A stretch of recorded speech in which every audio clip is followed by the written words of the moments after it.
eza na lumière moko oyo ko déranger ka ténèbres oh ce que bimi eza délivrance ta famille na yo ya bana na yo ya baboti na yo oyo ezalaka awa ezala awa chandelier zonga awa cuve de rein zonga awa le pain de proposition ezala awa na koti na tei na sambeli pour na malade na bimi comme to longa matonge tiku sana makolo ngi makolo la professeur Bota Zozaki eza wana ozo professeur bien aloba wana ndeni Voilà. Depuis que vous avez la professeur Liboso, professeur un message belé.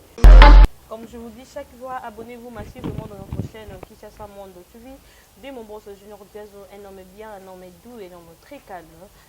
C'est ma bolie importante. Le 8 janvier, Watamokondi, la première dame de la presse. Avant vraiment, on a invité là, je salue mon boss Junior Diazo. On a un number one. Notre maman, maman Diazo de PC Bambote Belé. Je salue à janvier Watamokondi, mon maman. Je salue à Dieu de mon caméraman poli, très poli. Vraiment, dans la rana, sur le week-end. Dieu, on a besoin de m'en vraiment, si vous avez aidé mon Dieu, la topo avec Voulouzi, Voulouzi archipap salam moi. Shalom maman Nzamba Pambola. Pambola Peyo. Voulouzi bonne santé, ça fait bail, na mon abno souté, moi santé dérangeant qui que comment on bien sapé et ça linga bien vraiment. Merci maman Sarah. Voilà. Bolingo. Je dis maman Sarah Bolingo, la première dame de la presse. Voilà. Merci. Prière na biso là qui Nzamba télémisayo. Amen. Gloire à Dieu nous télémi. Amen. Merci. Biso zalaka na musala na musala makasi na école de la délivrance. Zaki musala makasi na bandeko baso benga Nzamba Pambola bino ndenge to solo ndenge to sombela ba résultat qui est toujours bien. Merci beaucoup à papa Archipap. Là je salue merci quel moment. Je salue aussi à mes gens bien, à Bengele, à tout le monde. Je vous aime beaucoup. Papa Archi, les lots vraiment toujours le Bélamingi. Bah prophète Nabiso Lolengi toujours tambolaka Namboka Nabiso Congo. Lui tout le monde bah prophète belé. En tout cas tous allons vraiment sans kobanga hein. Faut te le béla parce que il y a bango peso les cara partout na ba TikTok peso les cara partout. Tout le monde dit tatu Nabiso Joël Francis. Kolobela mingi na ministère na ye. Je sais pas ce que ça prophétie ou bien ezanini. Denga komi na ba lure ya kolobara numéro tel. Azaf non capable de repérer ça fait numéro ya kolobala mutu que na moni hôtel. Fukama ka nenga za na nyuguté bongo afukama senga pardon to yebité ezo za la ni buzz a dinda ki moké ou bien eza vraiment parole de connaissance ou bien vraiment eza ba vraie prophétie. Moya o limité Nzambe zate soki peniza Nzambe. O limité Nzambe zate mais à la lumière de la parole makambo ni zate. À la lumière de la parole en tout cas la profession ça donne pas la vie. Voilà. Ça donne pas la vie. Vraiment donc si réellement ça bon par la sagesse ko benga mutu et puis c'est non na monoplace aux ali alors ça c'est mon numéro et bimi kuna dès que tu finis ma ramena yo viens me voir au bureau voilà c'est comme ma tiko tak boye là ti boye sala boye fukama sala bonanini ma spectacle mogoza or ya parole de Dieu. Or il y a parole de Dieu n'a évité et là on kolo bana bandimi oh baza choqué parce que il y a des gens sur TikTok ba commencer il a mouvement ba live hein à sali live uniquement pour alobela mabe na musala nzambe pour alobela musala nzambe moi ba propos mon bezo sala vraiment bien té na o permettre te ba lobela musala nzambe mabe parce que il est lobby que toujours bazo veut sur ba âme na bino donc bazo mériter double respect double honneur.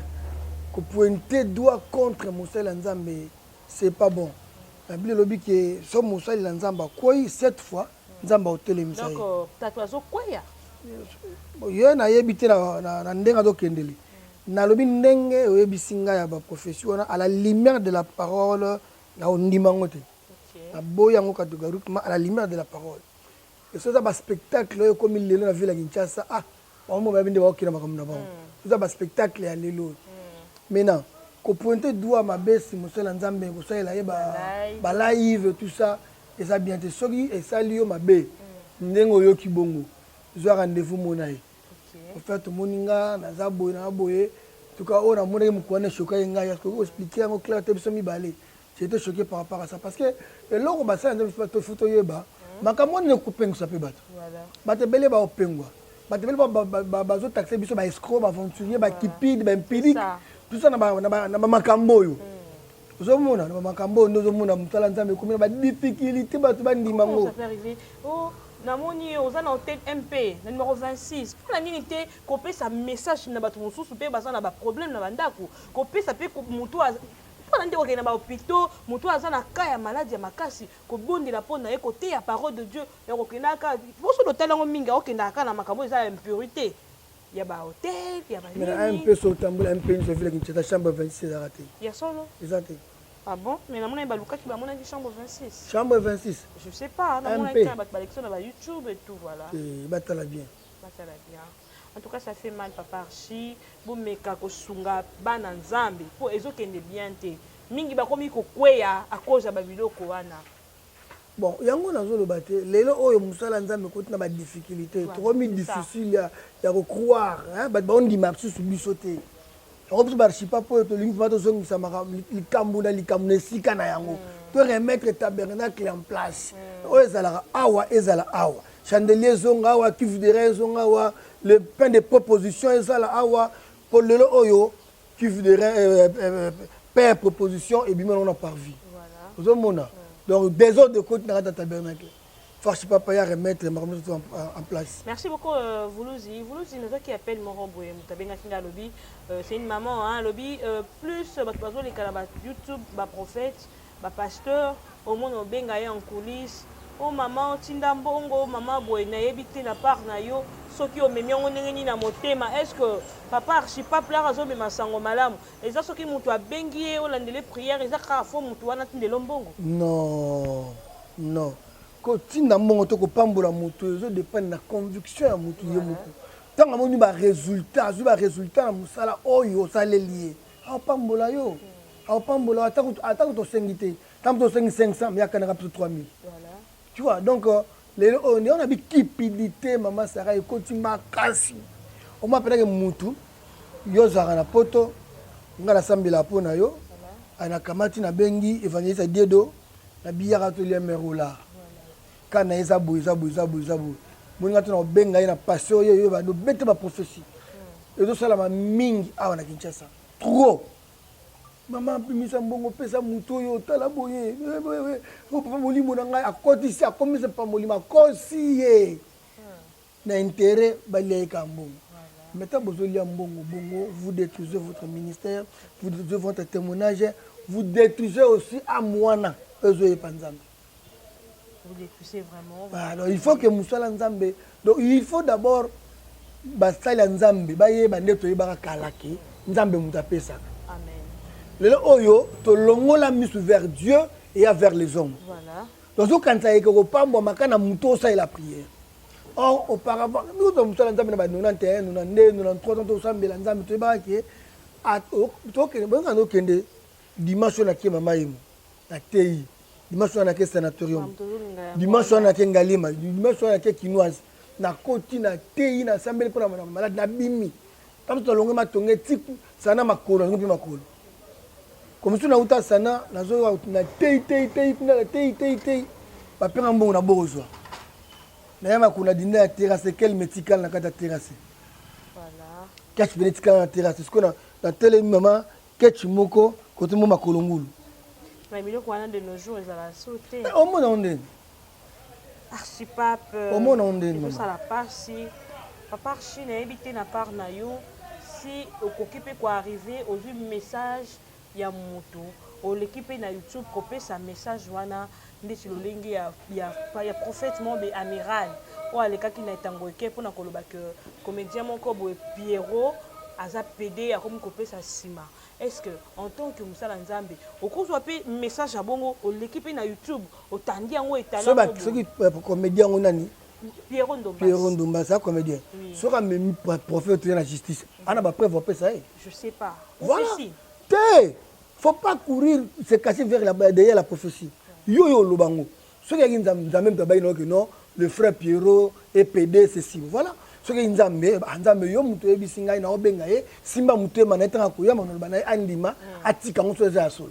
OK donc obengi andoko ngai prophète archipap ça un message na yo na mona yo ah prophète po eza ba comédien eza ta ba catcheur eza ba musicien eza ba surtout ba danseuse eza ba danseuse eza ba bino ba chroniqueuse hein bo considérer basala nzambe so mutanda babengi bango bayaka bayaka pourquoi il n'a pas fait ça voilà mais en même temps Ramoni est comme moi chaud ba comédien ba télémi il est revenu encore pour le rosenga pardon c'est ça musuni ah bon ça nzambe tayi musuni azui attaque leki abangi siko justice ayosengela ngo pardon quand ndenge alobaka ngo en public na YouTube ndenge pe ba obligé ye azonga pe na YouTube maintenant tanga c'est siko bongo yende siko ye asali Pierrot a un problème te Pierrot a justifié devant Dieu devant les hommes parce que yo muté na professeur yo mo pozo ngolo bi na kosaki prophète ni na nzamba ko tinde abini ayeba ki lo lenge ya ko pesa message te balimbisa ye oh ayi bango tinde mais manaki ne loko moko depuis no samila professeur bota zozaki eza wana azo professeur bi aloba wana ndeni voilà depuis banda ko samila professeur bota azo professeur bato belé ba message belé aloba ngo bopo ni wana ko zongo ako mbango ndenge wana te amemi wana ba YouTube papa si conseil ko pesa na ba prophète bo sa makambo wana mingi ba mitu makasi mingi basimbi bakisi ata olobi azomona bakisi ne protéger mutu makasi na yazo mbongo na ye onse na pesa bango ezaka keno na lola kuna na lola koyebana donc conseil na ngai ngwana voilà na lola koyebana parce que so olobi na yeke kusaba boita ba vieux basila telebini ba vieux kenanga ozomona donc nga na pesa bana wana ba conseil ba ninga ba conseil ba ya ba kulutu ba conseil soki ba vers ngai ba kulutu ba conseil mais kulutu pas lobi que azana un message moko est très capital ana trois messages mo clés mais a repesa on kaye mo notre président Fati a benga mo pembeni voilà vous nous Deniles a repesa on té à l'intermédiaire faut ka nier mon kopenda porte à porte à côté pas pesa notre président message voilà conseil exact ayebe lo azuluka ah bon non yeza moto ya masako ya solo si oui côté wana penda mutako boya prophète Deniles na mboko oyo ayebi makambanzamba wate ayebi te aza moto asali abeta babisakoli ya solo na mboka oyo emonana apparemment pas quoi la te yakoya te ayebi mamba osala nga na otunaka mamba eloko aza oluka so asazwi atika so na azwi en tout cas alembisa quand même oyebaka ye te oui eloko aza oluka so nayoka yango eza na succès mabe pétage na succès nayoka nzambe alola ou allons-nous eloba tendresse jubinga prophète archipape vraiment ba question nazaki nango vraiment par rapport au yanga wana ezaki yango mais tolingi toyeba prophète lelo amemi biso sangoni parce que nga nayebi plus prophète alobela biso sur la école de la délivrance école de la délivrance ezo marché trop bien azamba intendante chaque samedi de 5h30 à 17h30 samedi oyo kutu bando musu bayaki babungaki bakutanaki na prophète moko abengaki nga tukutana na bango lisusu toki tape na ba prière ba consulter nzambe alobeli bango toza bango sur lobby donc chaque samedi oui chaque samedi nazala école nazana ngana koma à 5h30 koma à 5h30 so koti kaka obengi 00243 89 41 43 840 plus 243 89 41 43 840 au prophète Yemoko au son archipape très bien tout solo là tout ensemble ensemble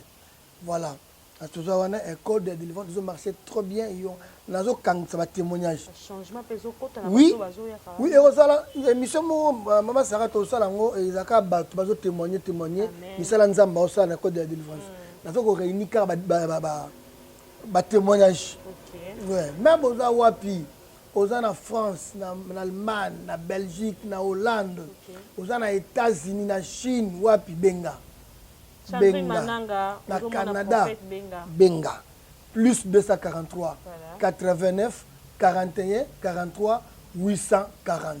Merci beaucoup Archipape nayebi que yo a trop basé na tenue de délivrance to kotikelo montant na yo il y a partager le message au Memeli Balandi à Kinshasa monde suivi en tout cas que Dieu vous bénisse to sikelo vous montant na yo pour na partager parole au Memeli biso la mokolo lelo.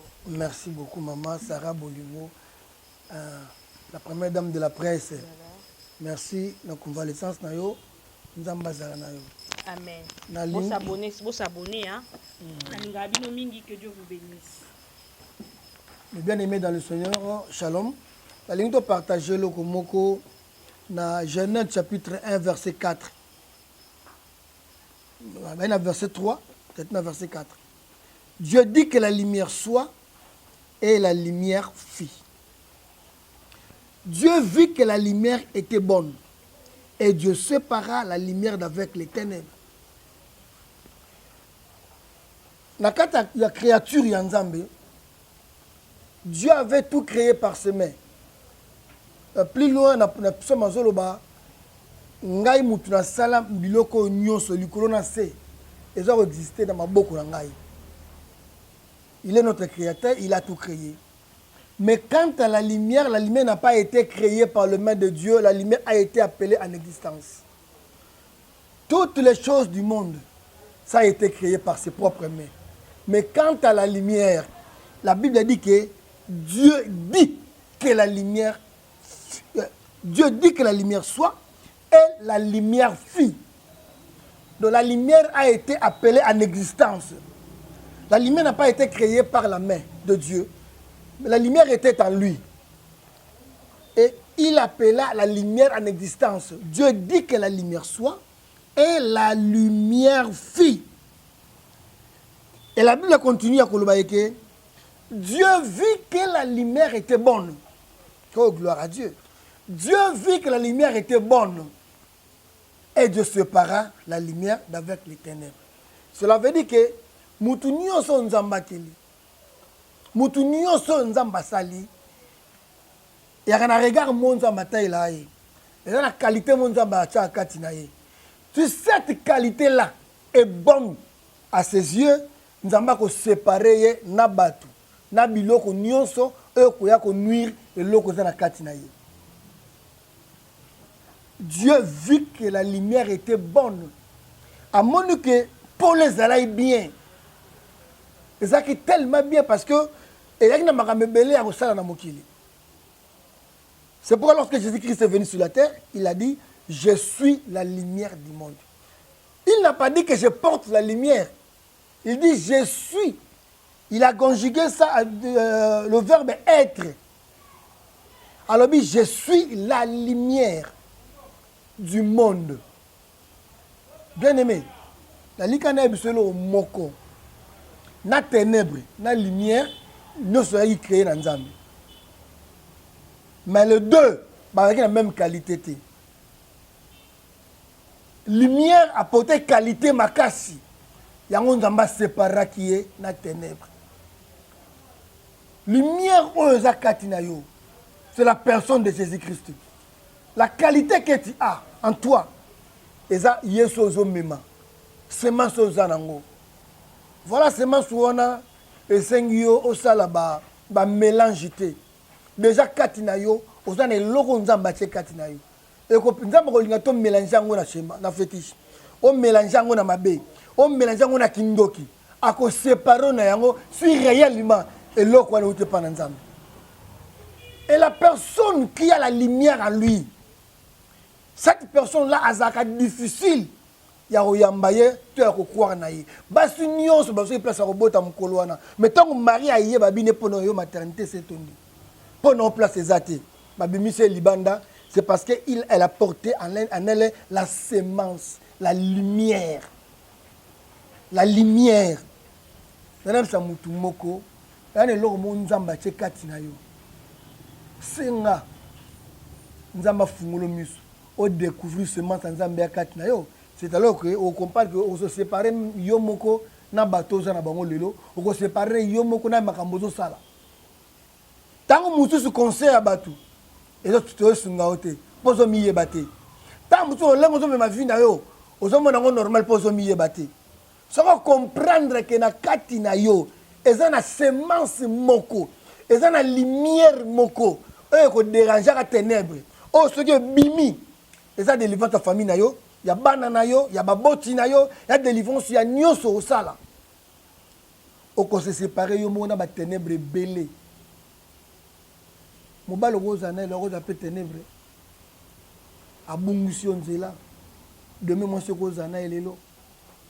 de même entourage cause nango lelo de même ramozo sala lelo caractère comportement zo mema lelo et cause de la paix ténèbres et bimi sur na bonne voie et bimi et longo li lumière et tout fait lumière ne bima mais ça on découvrir lumière za kati na yo oko se séparer na makambo mususu.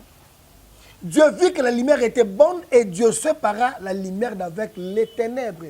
Cohabitation de la caté entre la lumière et les ténèbres. Ça veut dire qu'on fait cohabiter bangote et aussi mbaté et ça la bombe. Il a fallu ténèbres atika na musala na ye, lumière qui na musala na ye. C'est pourquoi le prophète Basolo ba Bible sur ba na prophète ba ki l'Éternel a tout fait pour un but. On a fruit ya au hasard na mokilité. Tu es venu avec un but. Et but d'existence na yo, on comprend encore bien, ça on comprend seulement aux hommes. Lumière aux akati na yo, il faut faire séparer na makambo belé. Lelo bate belé bazali na nzambe. Comportement comme ténèbres et bungisi bango nzela ya aveuglé bango na bonne voie. Atela na kobeta ba, batela kobeta tolo. Nga prophète, nga pasteur, nga évangéliste, nga docteur, expérience ebele, nzambe muke. Bato ebele baki ba chrétien le baza su wapi. Ténèbres est dominé bango. Yeba kaka etina existence na yo. Yeba ka eloko nzamba tche kati na yo et Dieu te fera séparer avec le ténèbre oyo ko nuire yo pour lobby au vivre bola nzambe te. Bien-aimé Benga. Benga plus 243 89 41 43 840 00 243 89 41 43 840 to sambela to ko sambela pe oko découvrir le zakati na yo oko découvrir le zakati na yo. Jésus a le bin à Pierre habitué Pierre sur cette pierre je bâtirai mon église. Les portes de ce jour de mort ne prévendront pas contre elle. Je te donnerai la clé du royaume. Ma moutou a sur la pierre. Pour la pierre doit apparaître comme folie. Pour la ton église ba promesse belé belé folie. Père atela côté à terre il m'a mwana nouté. Pour se découvrir qu'il n'a nouté. Mais Jésus a découvert qu'il y a des gens. Ayebeko Pierre a okoma lobby. Le jour où Pierre s'est découvert, à comprendre, après arriver à Saint-Esprit, na Pentecôte, Pierre a eu à comprendre. Oh, il a eu katinaye. Tant à comprendre que wanga na Jésus même libosa mwana mwasi. Abina yebi ete. Azaki non ignorant. Il y a l'eau katinaye. Et après, n'a pas jour à Pentecôte, tant à comprendre l'eau katinaye, Pierre a tellement devant 5000 personnes. Pour na oteya.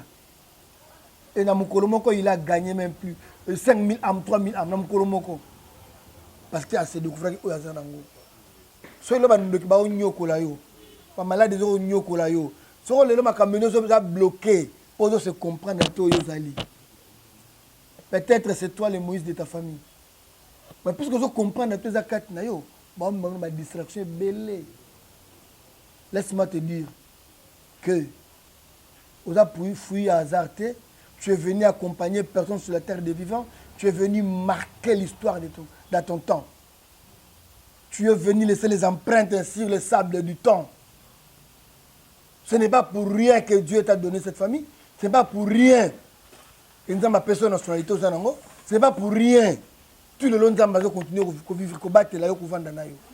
Ce n'est pas pour rien. C'est pour un but. C'est pour un but.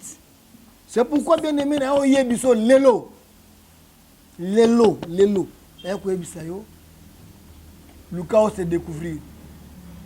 Lucas a se découvrir.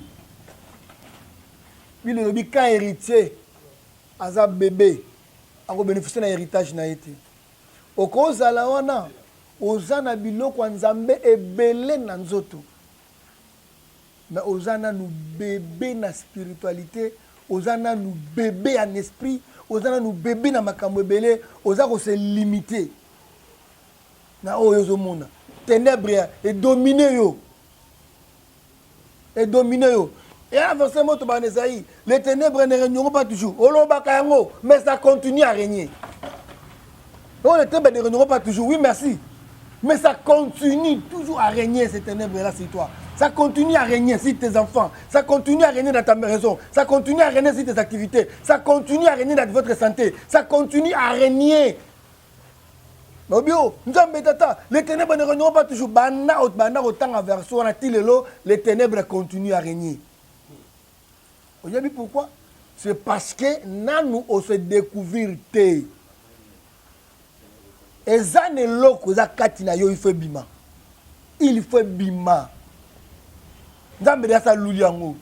Asali choix eloko na ngapo ayanga chango katina yo. Atali eloko ngo lobia oyo ka ebongi yo mimango atina katina yo. Parce que la lumière, les ténèbres, les dés, et ça la maïka nzambe. Mais tant asali choix na ye alobi nini? Dieu vit que la lumière était bonne. Donc, alors comprendre, mutu nyonso oyo na kota lumière katina ye partout à kokota. Oh, veut dire à dominer. Mais bien aimé dans le Seigneur, ténèbres doivent continuer à régner. Ils doivent continuer à régner. Parce que nous se découvrir que l'homme boza katina yo. Il faut se découvrir. Si on se découvrir quand on est là, c'est donc ténèbres mutu à comprendre, mutu à coller. Abano libérer vie na yo, bana na yo, mobali na yo, mwasi na yo, activité na yo. Abano libérer ngo malé mbeti au monique au sud de délivrance totale. Total. Jésus-Christ, un bébé d'un jour, on a vu sa lumière, son étoile. Les bergers, parce que l'étoile les memi bango ti nanda kwa botamaki. Na Bethléem. Celui qui me suit ne marchera pas dans les ténèbres. Parce que Jésus avait dit cela, parce qu'il y aura des personnes, toute leur vie sur la terre, ils marcheront toujours dans les ténèbres. Il marchera toujours dans les ténèbres. Oh, gloire soit rendue à notre Dieu. Jésus-Christ a dit, celui qui me suit ne marchera pas dans les ténèbres. Celui qui me suit. Jésus n'a pas dit, oh, celui qui suit tel prophète ne marchera pas dans les ténèbres. Celui qui suit tel Dieu ne marchera pas dans les ténèbres. Mais il dit, celui qui me suit. Celui qui suivra Jésus. Les ténèbres n'aura pas la place dans sa vie. Les ténèbres ne régnera jamais dans sa vie.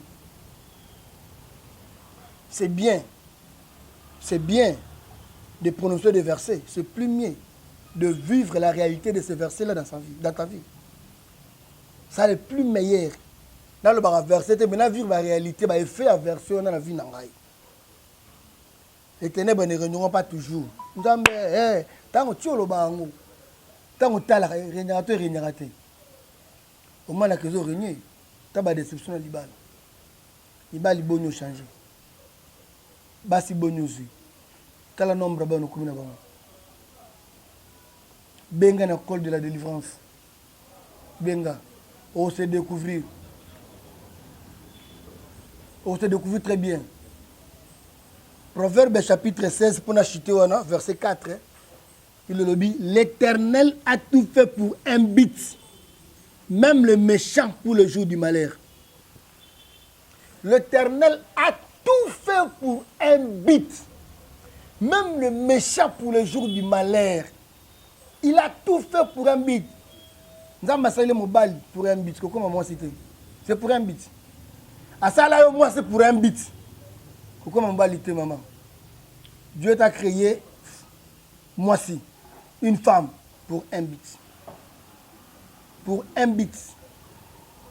Nzamba peut se banana pour un but. Que ça soit ba condition boteli bango. Nzamba peut se bango pour un but.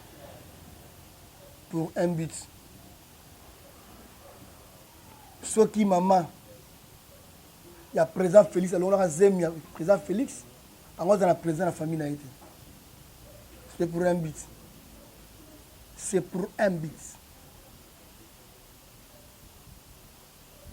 Si quand Zamba Pambola Bino, na Sambila, bongo napesa ba dédicace na ngai benga plus 243 89 41 43 840